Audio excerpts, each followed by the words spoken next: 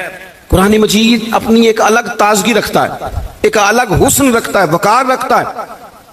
اور حضور نے پتہ کیا فرمایا؟ مولا علی راوی ہیں حدیث کے، محبوب نے فرمایا میرا قرآن کبھی پرانا نہیں ہوگا، اسے جب بھی پڑھو گے نا، جتنی دفعہ بھی پڑھو گے نا، جس رنگ میں بھی پڑھو گے نا، جس ٹائم بھی پڑھو گے نا، تمہیں نئی تازگی عطا کرے گا۔ اللہ نے توفیق دی ہے، کئی دفعہ گزرے ہیں، قرآن مجید کے ترجمے اور تفسیر کو دیکھا ہے، لیکن آج بھی جب دوبارہ پڑھتے ہیں نا کسی تفسیر کو، تو ایک ہی آیت نئے نئے معنی دینا شروع کر دیتی ہے، نئے نئے مفاہیم، نیا نیا حسن، نئی نئی جاذبیت۔ قرآن پاک پڑھیں، قرآن پاک سے دلچسپی پیدا کریں، قرآن مجید کے ترجمے کو سمجھیں، قرآن مجید کی تفاسیر کو دیکھیں، اپنی دلچسپیاں قرآن پاک کے ساتھ مضبوط کریں۔ صحابہ کیا کرتے تھے؟ حضرت سیدنا ابو موسیٰ اشعری رضی اللہ تعالیٰ عنہ قرآن مجید بڑا سونا پڑھتے تھے۔ ہر بندہ ہر کام نہیں نہ کر سکتا۔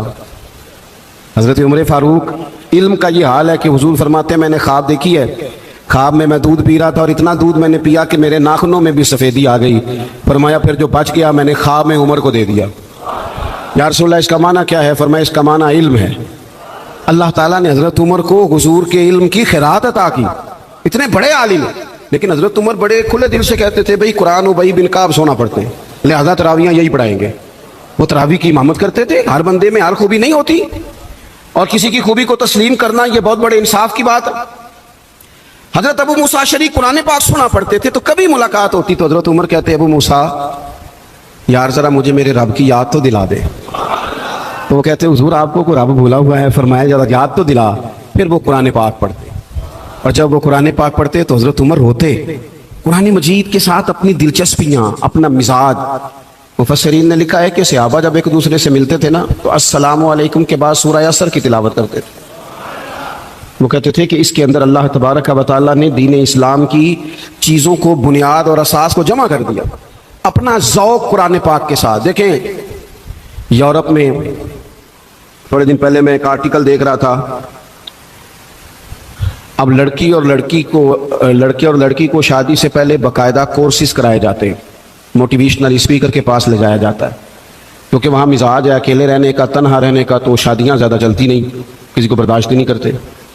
وہ کہتے ہیں پہلے انہیں کورس کرا لو 2-3 ہفتے کا، انہیں سکھا لو کسی کو برداشت کیسے کرنا ہے۔ ویسے آج کل ہمارے یہاں بھی برداشت کوئی زیادہ کوئی نہیں، ہمارے بچے بھی جب سے موبائل آیا ہے نا وہ بھی کوئی کونے ڈھونڈتے ہیں، چلو بچے انو کیا کرنا ہے، سیانے بھی آندے نے بھائی نہ ہی کوئی کام دسو سانو، سمجھدار ترین بندے۔ کئی دفعہ کہتے ہیں بٹیاں دی خواہش ہے جی پیر صاحب ایک فوٹو کھینچنی، میں کہ بچیاں دی نا تسی تے سائڈ تے ہو نا بچوں، آپ کدھر آ گئے بیچ میں؟ تو بچوں کی خواہش ہے، یعنی وہ جو خاص رغبت ہم نے موبائل سے پیدا کر لی، تو پھر بندہ تنہائی پسند ہوتا ہے، کسی کے ساتھ وقت نہیں گزار سکتا، مشکلات ہوتی۔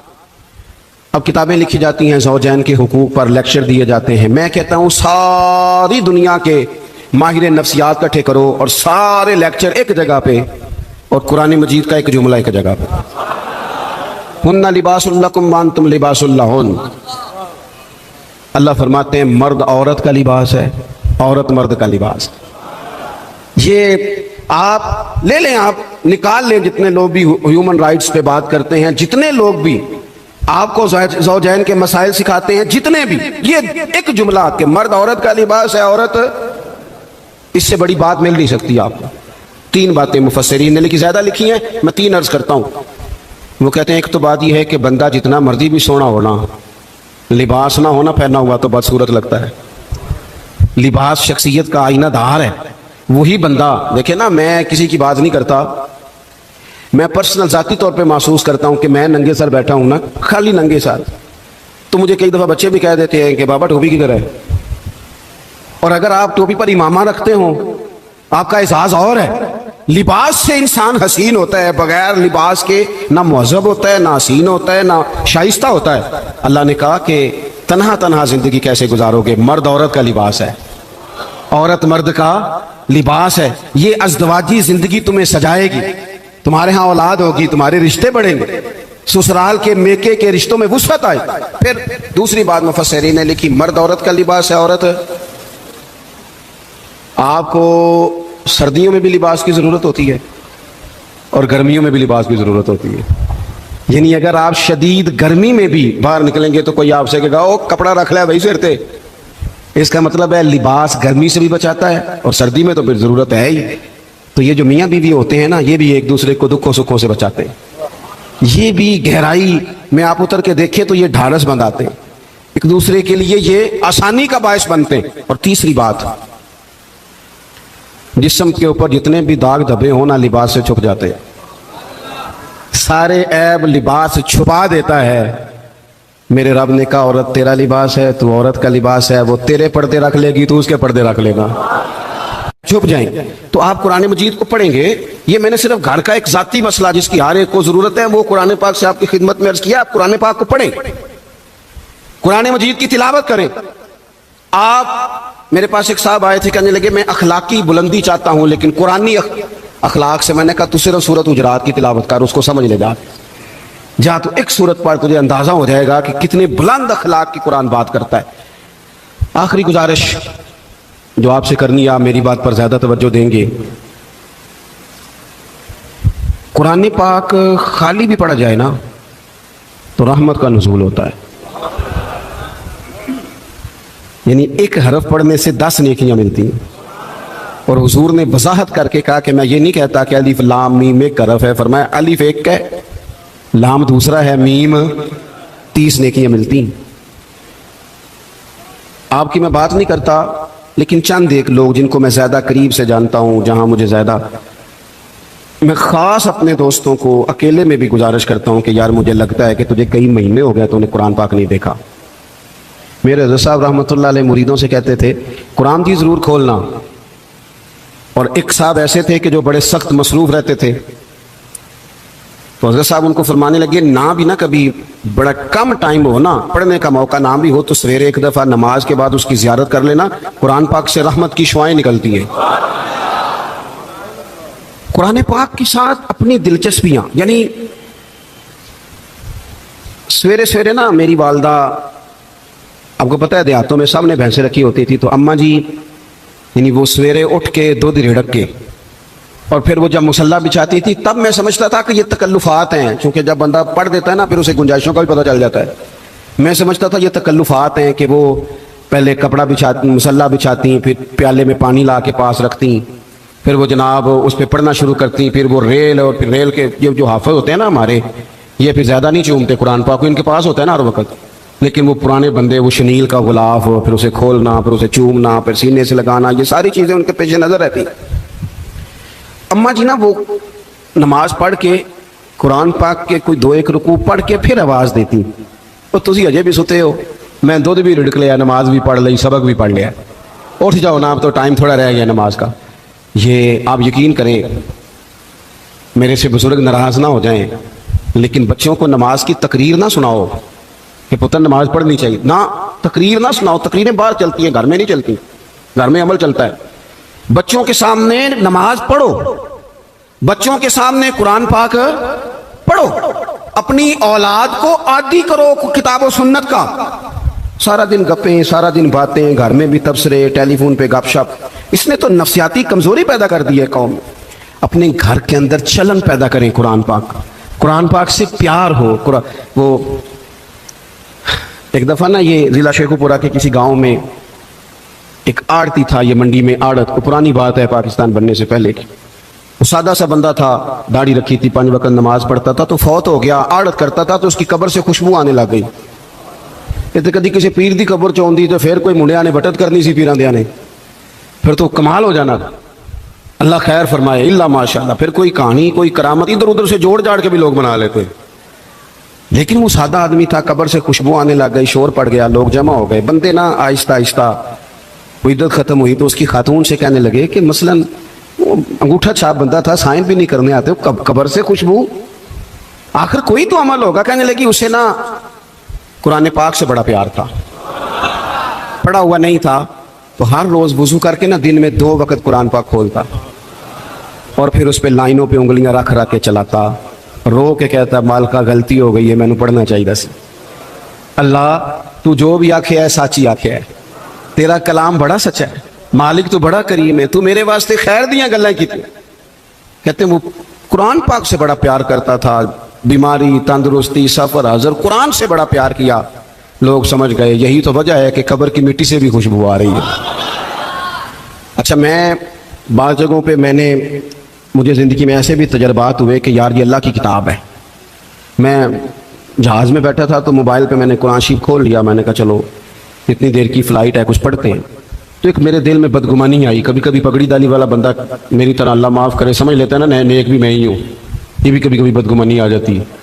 تو میں وہ تلاوت کر رہا تھا تو میرے دل میں خیال آیا یار دیکھو سارے لوگ کانوں میں ٹوٹیاں لگائی ہیں, گپیں لگا رہے ہیں, قرآن پاک پڑھ لینا چاہیے تھا. تو ایک نوجوان, اس نے نا بال پیچھے یہاں ربڑ ڈالی ہوئی, عورتوں کی طرح, پینٹ شرٹ بڑی ڈاڑھی, اور بڑا جدید فیشن کا اس کا سٹائل. تو میرے ساتھ جو سیٹیں تھیں ان پہ وہ بیٹھ گیا اور پھر اس نے فائلوں کے اندر سے سورت یاسین نکال دی, اور جب اس کو میں نے تلاوت کرتے دیکھا نا تو میں نے دل میں معافی بھی مانگی اللہ سے. اور میرے دل میں یہ بھی خیال آیا کہ یہ اللہ کا قرآن ہے, مولوی وہ قاری صاحب حافظ صاحب وہ فلان صاحب اپنے جیسے لوگوں سے, نیک لوگوں کی بات نہیں کر رہا. وہ تو نہ پڑھے تو کیا سمجھتا ہے, کوئی پڑھتا ہی نہیں. یہ تو اللہ کا قرآن ہے, یہ پڑھا جاتا تھا, پڑھا جاتا ہے, اور قیامت کے بعد بھی پڑھا جاتا رہے گا. پتہ نہیں اللہ نے, یعنی اگر میں آپ نہیں پڑھیں گے تو یہ محتاج نہیں, کس کس سے رب پڑھوا رہا ہے, کون کون پڑھ رہا ہے, کس طرح لوگ پڑھ رہے ہیں. تو قرآن پاک سے محبت کریں. آج زور کے بعد پڑھ لیں گے 2 4 آیتیں. چلو میں کدوں آکھے ہاتھ کھڑے کرو, یہ قسم چکو تسی نیت بھی نہیں پہ کر دے, تھوڑا سا پڑھ لیں گے انشاءاللہ تعالی. اچھا 2 3 دن میرے کہنے پہ پڑھیں آپ, 2 3 دن صرف, لمبا نہیں. میرا یہ تجربہ